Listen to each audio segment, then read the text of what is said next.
He wasn't confused about God. He was angry at the prayers that went unanswered, angry at the silence that followed his faithfulness, angry that God seemed close to everyone else but distant from him.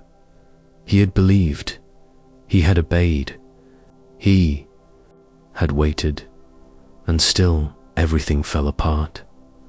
So he stopped pretending, stopped softening his words, stopped calling his anger doubt. He looked up into the quiet sky and said, the thing believers are told never to say, "Where were you?" What he didn't know yet was this: God was not offended by his anger. God was listening. The anger we don't admit to God is one of the most misunderstood emotions in faith. It's often buried beneath polite prayers, masked as resignation, or dismissed as spiritual failure. But his anger was not shallow. It was forged in disappointment, in grief, in a long season where obedience seemed to lead nowhere. He did not wake up one day and decide to be angry at God. He arrived there slowly, step by step, after hope was deferred too many times. When faith meets reality, he believed God was good, but reality kept contradicting that belief. Promises did not materialize. Doors closed without explanation. Pain lingered far longer than expected, and slowly a dangerous tension formed. If God is good, why does this hurt so much? If God is present, why does he feel absent? If God listens, why is he silent? These questions did not come from rebellion. They came from relationship. The pressure to be a good believer, he felt trapped by expectation. Good believers are grateful. Good believers are patient. Good believers don't question God's timing. So he swallowed his anger, but buried anger does not disappear. It turns inward. It poisons prayer. It hardens the heart. He continued to pray, but without honesty, and the distance grew. The night anger finally spoke. There came a night when politeness collapsed. The words came out short, unfiltered, raw. He accused God of neglect, of unfairness, of silence. He expected judgment. What he encountered instead was stillness, not rejection, not correction. Stillness. God is not threatened by human emotions. Scripture is full of angry prayers. David raged. Job protested.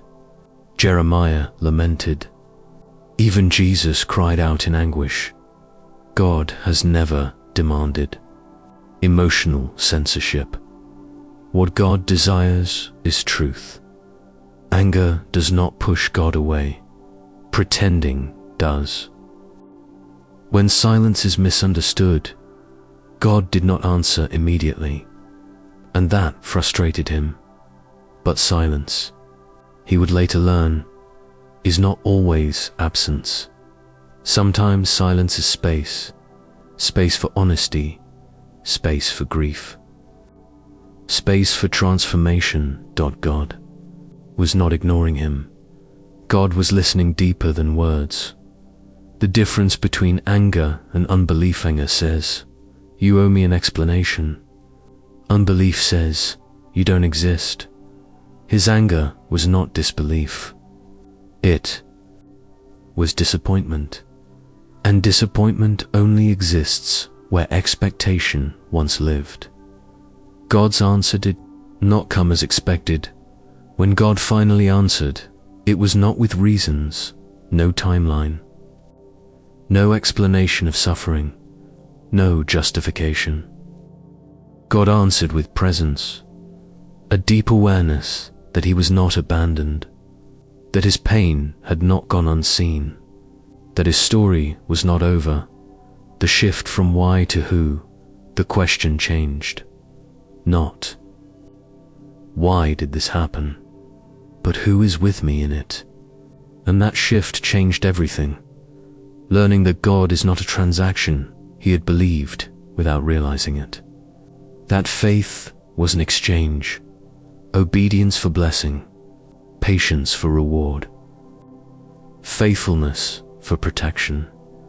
God dismantled that belief gently but firmly. God is not a system to be mastered. God is a presence to be trusted. The pain God did not remove some. Pain remained. Healing did not mean erasure, but meaning replaced. Bitterness had been the heaviest burden of all. When anger turns into intimacies, something unexpected happened. Honest. Anger became deeper faith, because nothing builds intimacy like truth. He stopped performing, stopped pretending, stopped editing himself for God, and God met him there. A new definition of faith was no longer certainty. It was trust without answers, and that faith was stronger than the one he had before. The God who stays in the storm. God did not calm every storm, but he stayed in the boat, and staying mattered more than stopping the waves. What he learned about prayer is not about correct language. It is about honest presence. God does not grade prayers. God receives them. For those angry at God right now, you are angry at God. You are not faithless. You are human. God can handle your anger. God prefers it to silence.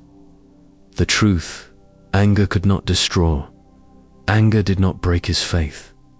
It refined it, because truth, once faced, cannot be undone. The ending that was also a beginning. He was angry at God, and God answered, not with explanations, but with himself. And that answer changed him forever. Final reflection: God does not demand calm hearts. He invites honest ones. If your faith feels angry, it is not broken. It is becoming real, and God is closer than you think.